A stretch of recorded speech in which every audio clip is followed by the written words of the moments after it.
You are under arrest. नकली जूना अमला अरेस्ट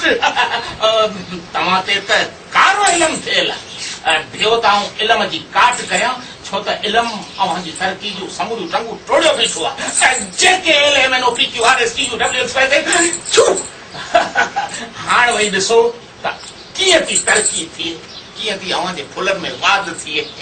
सा त ज़रूर थींदी जॾहिं तो जड़ नकली आमलनि खे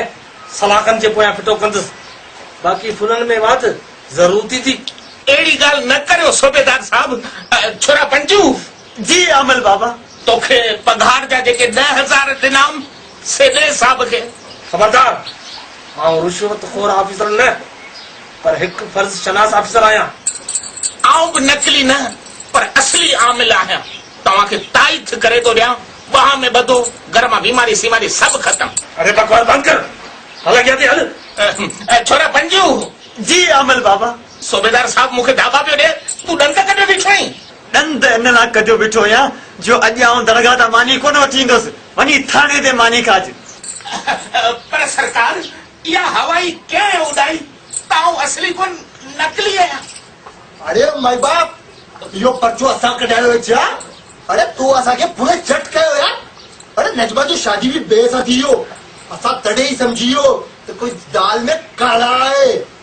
बद हिन वाजा खे बद हिन मूंखे चयो त हिते तावीज़ न हलाए मुंहिंजे घर में चर्स रखियो आहे सो हलाए मुंहिंजे इनकार करण ते तव्हांखे वठी हिते आयो आहे हिनखे बद हिनखे ॾिस कीअं बीठो आहे धोतर दांगी अरे हाड़े माजा हा अरे नाड़े माई बाप ना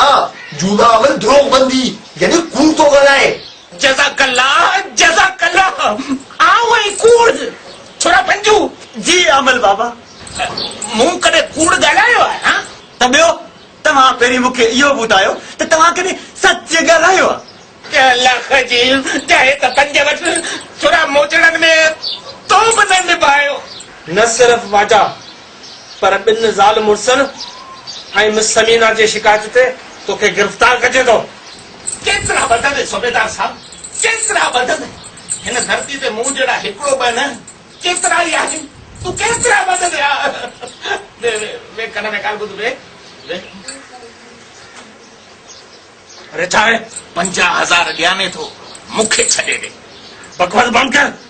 4 लख आऊं चवां थो 1.5 लख अरे उथी हल अॻियां तो जहिड़ा जे ऑफिसर थिया त बस को सम्झ असां जहिड़ा धंधे खां चढ़ी विया छोरा पंजू